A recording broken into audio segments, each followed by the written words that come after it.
Barely 2 weeks after a failed bomb attempt in Times Square, the Obama administration has slashed New York City's security funding by some $53 million, a move our next guest calls dangerous. Peter Keene is a Republican congressman from New York, and he joins us now. Good morning to you, Congressman. Good morning, Gretchen. All right, so immediately after we were reporting these numbers, this 47 to 53 million slashing from Homeland Security for New York City for ports and transit yesterday, the DNC, the Democratic National Committee, came out right away and responded to your claim saying this: if Congressman Peter Keene is really worried about security funding for New York, he shouldn't have voted against the Recovery Act, the stimulus, which provided $100 million in federal funding for the city to protect its ports and transit lines. I know you voted against the stimulus plan, but do you agree with their assessment that that meant you took money away from New York? Absolutely not. And first of all, Gretchen, it's disgraceful that the Democrats are using a political wing to deal with a Homeland Security issue. It shows how they are trying to politicize this issue, which is a matter of life and death for New York. And what they are saying is that they wanted to hold New York City hostage to getting its Homeland Security funding unless someone like myself voted for the stimulus bill. Whatever New York gets for Homeland Security funding is money it needs and it has to have. It should not be held hostage to a stimulus bill. And if the president did not believe that New York deserved the Homeland Security funding, it shouldn't have gotten it. It should not have depended on how somebody voted on a stimulus bill. So that's just political blackmail, and it shows how they're turning this all into a political issue when it should not be. It should not be partisan at all. When I thought President Bush was wrong, I criticized him. President Obama is wrong on this, and they're trying to cover it up. All right, so immediately you wanted to meet with the Department of Homeland Security Secretary Napolitano. I understand you had that meeting yesterday. What happened? Yes, actually, the meeting had been pre-scheduled. It was a regularly scheduled meeting we had. And when I went in there, she basically said that the reason the money wasn't there was because, this was a different argument, that Congress hadn't appropriated enough money. Well, actually, Congress had, a Democratic Congress, by the way, had appropriated even more money than President Obama wanted.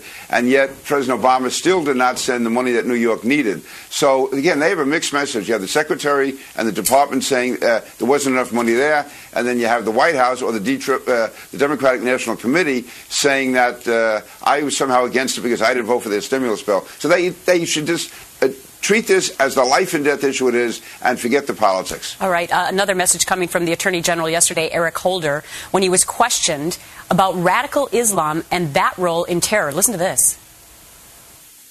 But was radical Islam one of them? There are a variety of reasons why people do these things. Some of them are potentially religious-based. Okay, but all I'm asking is if you think among those variety of reasons, radical Islam might have been one of the reasons that the individuals took the steps that they did. We see radical Islam. I mean, I think those people who espouse a version of Islam that is not... Are you uncomfortable attributing any of their actions to radical Islam? It sounds like No, I don't want to say anything negative about a religion that is not appropriate. I'm not talking about a religion. Like I'm talking about radical Islam. And we thought that there had been a 180-degree turn. Congressman? Yeah, this is absolutely amazing. This is an Attorney General who doesn't get it. I mean, earlier in the week he was saying he was going to consider changing the Miranda warnings, which I think he certainly should, and he should be very drastic on that. But an Attorney General who 8.5 years after September 11th does not realize that our enemy is radical Islam is either so politically correct or so out of touch that he doesn't deserve to be Attorney General. I mean, this is why he wants to have the 9/11 trial, the trial of Khalid Sheikh Mohammed and Lower Manhattan. He just does not get it, and he's afraid to stand up and say that our enemy today is radical Islam. It's the enemy overseas, it's the enemy here at home, and he has to realize that. If not, he's putting all Americans in danger. All right, another very hot topic is the fact that some people want to build this mosque now right at the same site as where the World Trade Center towers fell down. So many people outraged by this. They say it's a slap in the face. Where do you come in on this? Yeah, I believe it is very offensive and it's wrong. I don't believe that legally it can be stopped, however, because of the First Amendment.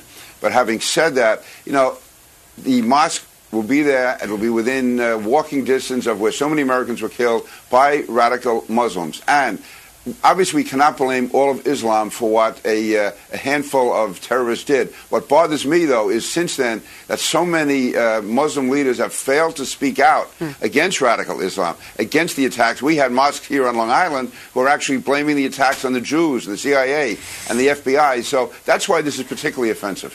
And we should mention that we have had on at least one Muslim community in the last week who is speaking out and hoping that others do. Congressman Peter King, always great to get your thoughts. Thanks for being our guest. Gretchen, thank you.